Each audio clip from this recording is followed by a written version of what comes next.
जय हिंद साथियों, आप सब लोगों को आज़ादी की 75वीं वर्षगांठ पर हार्दिक शुभकामनाएं और बधाइयाँ।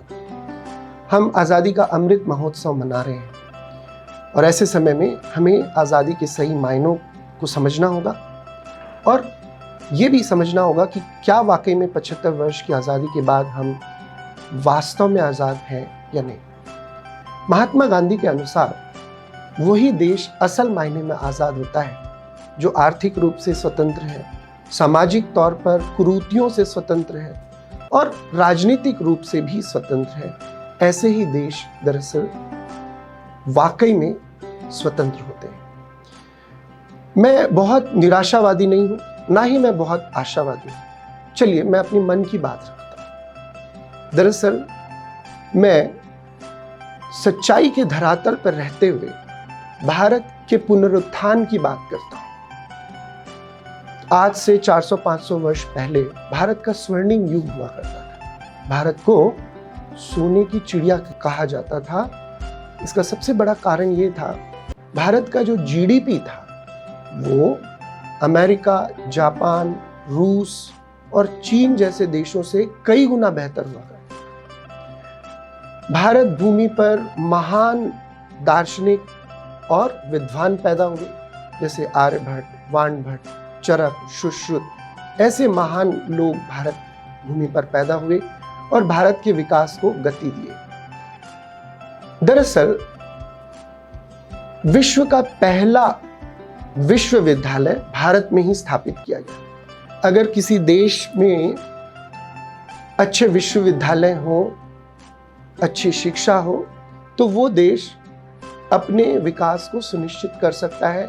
ऐसा ही 400-500 वर्ष पहले भारत ने भी किया। विश्व समुदाय के हजारों लाखों लोग भारत में आकर शिक्षा ग्रहण करते और विश्व को सभ्यता का पाठ पढ़ाया करते थे। आज स्थिति बिल्कुल उलट है साथियों।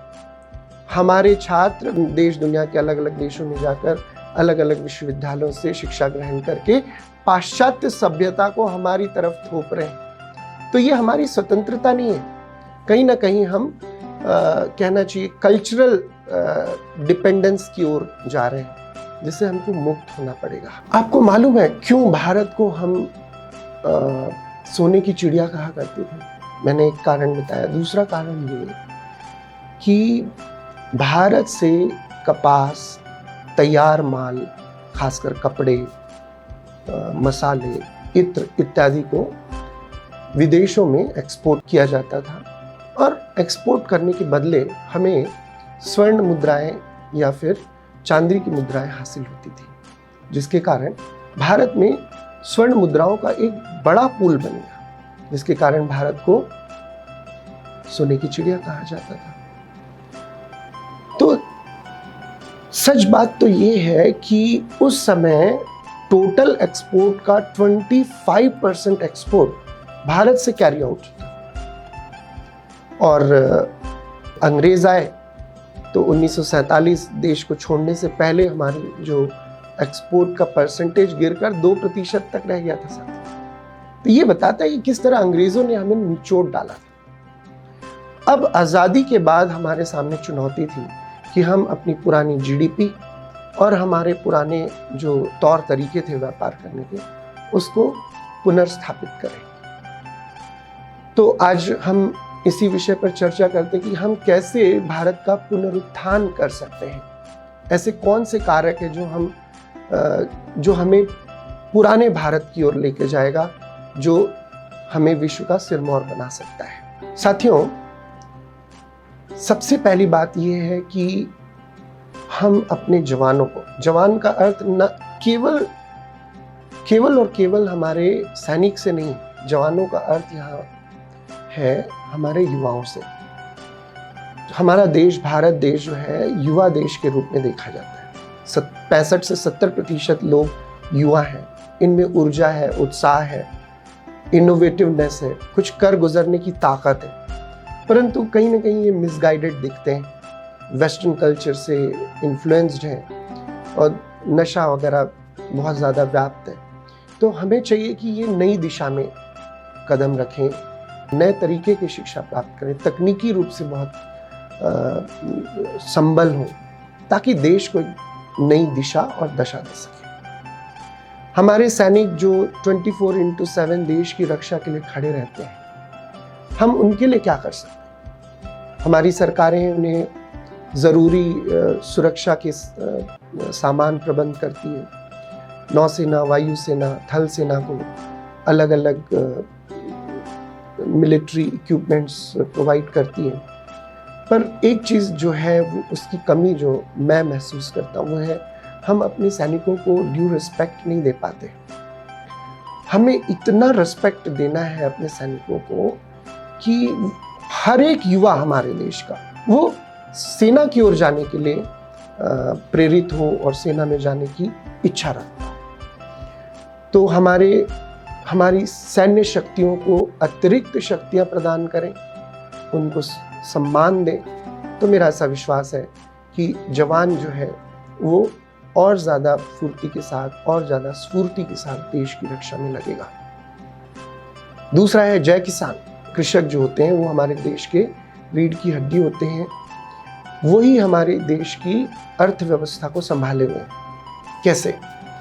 अब जब कोविड काल आया, कोरोना आया, इन 2 वर्षों में हमारे जितने भी सर्विसेज सेक्टर हैं, पब्लिक सेक्टर हैं और दूसरे सेक्टर्स हैं, वो नेगेटिव साइन दे रहे थे, मतलब उनका ग्रोथ नेगेटिव था। जबकि एक ही सेक्टर था जिसमें हमने पॉजिटिव ग्रोथ को देखा, वो था एग्रीकल्चर। करीब 3% के ग्रोथ रेट के साथ हमारा एग्रीकल्चर बढ़ा, जो इस बात को इंडिकेट करता है कि हमारा देश एग्रीकल्चर डोमिनेटेड नेशन रहा है और रहेगा, और हम इसी को मजबूत बनाकर देश को दिन दुगनी रात चौगुनी आगे बढ़ा पाएंगे। तो हमारे कृषक भाइयों को अतिरिक्त सब्सिडी देना, उनको भूमिहीन किसानों को भूमि देना, उनको टैक्स फ्री करना, उनको उनके द्वारा उत्पन्न फसलों को उचित दाम देना, ये सब सरकारों की जिम्मेदारियां हैं। और ऐसा वो करेंगे तो हमारे कृषक भाई बहुत ज़्यादा सम्मानित महसूस करेंगे, प्रोत्साहित महसूस करेंगे, और कृषि हमारी बहुत ज़्यादा समृद्ध होगी।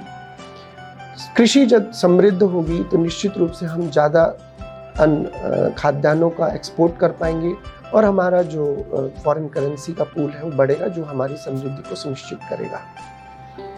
तो भाइयों, हमें चाहिए कि कृषकों को हम सम्मानित करें, वैसे ही जैसे हम अपने जवानों को करेंगे और करते रहे हैं। और तीसरा है हमारे विज्ञान को जय करना।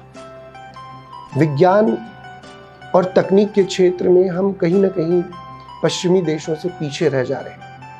इसका कारण ये नहीं कि हमारे पास संसाधनों की बहुत कमी है, कारण ये है कि हमारे युवा भाई, युवा वैज्ञानिक, वो यहाँ से शिक्षा ग्रहण करके विदेशों में सेटल, मतलब ब्रेन ड्रेन का जो चुनौती है उसका हमको कड़े तौर पर सामना करना होगा। ब्रेन ड्रेन को रोकना होगा। ब्रेन ड्रेन को हम कैसे रोक सकते हैं?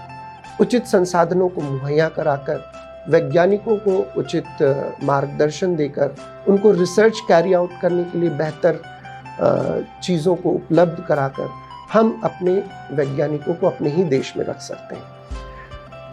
हालांकि हम ये सब करने के बाद भी ये एंश्योर नहीं कर सकते कि वैज्ञानिक हमारे देश में रह जाएंगे, या फिर जो भी इंटेलेक्ट्स हैं, बुद्धिजीवी वर्ग के हमारे भाई हैं, वो यहीं रह जाएं। इन सब के लिए बहुत ज़रूरी है कि हम शिक्षा का स्तर, उसमें एक आमूलचूल परिवर्तन लाएं। वो कैसे ला सकते हैं हम? हमारी शिक्षा पद्धति में अभी देखें तो पूरे का पूरा जो है फैक्ट्स एंड फिगर्स होता है। अगर हम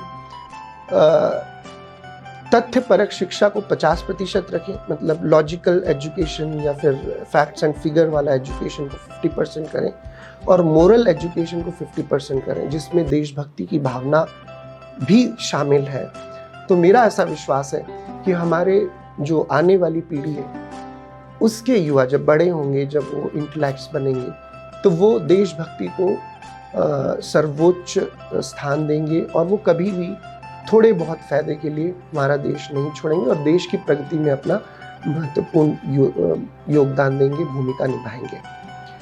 आप सबको मालूम होना चाहिए कि नासा में एक बड़ी संख्या जो है भारतीय हैं, आप जानते ही हैं कि ब्रिटेन के जो प्रधानमंत्री जो बन सकते हैं पॉसिबली, वो हमारे देश के हैं, सुनक जी। तो हमारे देश के मूल निवासी रह चुके हैं, उनके दादा परदादा। हमारे इधर इंटेलेक्ट की कोई कमी नहीं है साथियों।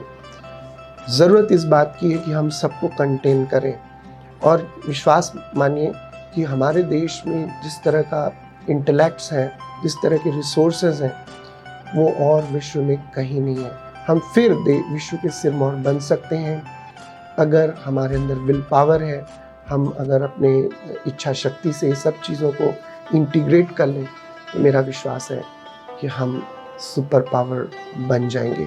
खुशी की बात ये भी है साथियों कि हमारे राजनीतिज्ञ, हमारी जो युवा राजनीतिज्ञ हैं, वो इस दिशा में काम कर रहे हैं।